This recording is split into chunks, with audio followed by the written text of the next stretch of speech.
the 6th pick in the 2013 NBA draft, the New Orleans Pelicans, yes, the New Orleans Pelicans, select Nerlens Noel from the University of Kentucky.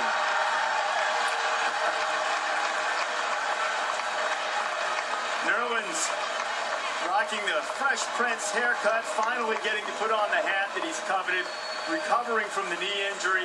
Kentucky jersey inside, and now he goes to join Anthony Davis. Austin Rivers was also a lottery pick last year for the Pelicans. The question becomes, do you expect them to keep both those guys? Well, obviously, keep Davis. I do. I like that pick for them, and I think those guys can play together. They're going to protect the rim. They have that little Kentucky connection. I like the combo of those two guys, Jalen. I like it a lot. They pay Anderson a lot of money to be a stretch four. Obviously, he's not out there for his defense. You have two young guys that can run, jump, dunk, block shots. Grievous Vasquez is in the backcourt. You hope to get Eric Gordon back healthy. I like what they're building now with the Pelicans. Protect the rim. Those two guys are going to cover the rim. I mean, 40 minutes, he blocks 5.5.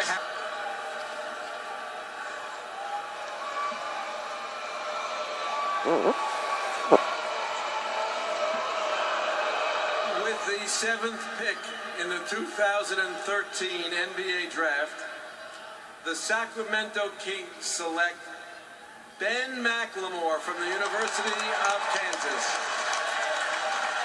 I thought you could go to the Pistons. And what a wonderful night it is for all of these guys, but particularly for Ben McLemore. I hope you saw Andy Katz's story on SportsCenter and on our NBA draft preview of the very difficult, poverty-stricken circumstances from which Ben McLemore came. It's been a couple years with Bill Self, had to sit out his first year before being able to play last year. And Jay, would you say that potentially biggest upside, biggest explosive offensive player in the draft just went to Sacramento? Yes, the highest ceiling in this draft. The guy who, from a talent perspective, is the most likely, in my judgment, to be an all-star out of this NBA draft class. And, you would have said a year ago, this is a bad team for him, bad owners, messy franchise, but they just sold the team. They actually look like they're in good shape now. And McLemore is an explosive athlete that can really shoot it. I mean, he's just a really talented player. You can throw a lob to him. You can see here, we get that little screen off the out-of-bounds under, and he can go up and finish.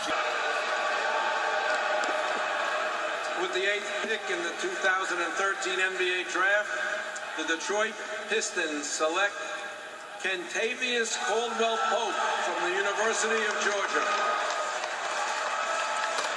KCP delighted to get that invitation to the green room, and Trey Burke continues to wait. I don't think anybody got their mock draft right through this first day picks, Jalen. Well, just like the NCAA brackets, and rightfully so, when you have so many movable parts, this is going to happen. Here's a guy with deep range. He's a knockdown shooter and a shooting guard, something that the Pistons need. They haven't really been able to replace that since Richard Hamilton left. A player that can shoot from multiple spots on the floor, can even come off screens, play off the basketball. This pick makes sense, and plus they like his size at 6'6". And they just broke Minnesota's heart, because I think Minnesota was pretty attached to KCP. They're not getting him. Yeah, Kentavious Caldwell-Pope is a specialist. He is a shooter, and he's a jump shooter. 75% of his shots are jump shots, and he knocks down a very good percentage of them. 40% of his... Stunning.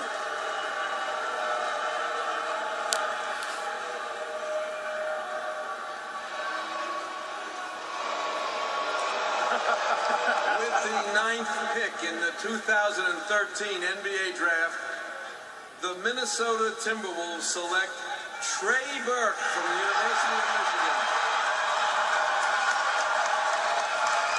There's John Beilein, delighted for his point guard, though I think it remains to be seen just how long Trey's going to wear that Minnesota Timberwolves hat. I'm very happy for Trey Burke and his family. I know, based on a lot of prognostications coming into the draft, people have it slotted between 2 and 8. But a lot of times, almost all of the time, it's not who picks you, it's where you get picked. If you're going to get an opportunity to come in and play your game. I think Philadelphia, with them trading Drew Holiday, he's going to get that opportunity to have the basketball in his hand. Do you think he's going to wind up there? He's going Minnesota right now. Yeah, he's going. But if they talk about trading Drew Holiday. Well, I think with Minnesota, though, you know, they have a contender potentially in about a year, and this is just a piece that can help their top 7. I think he's the best point guard available in this draft, and he may be small by... With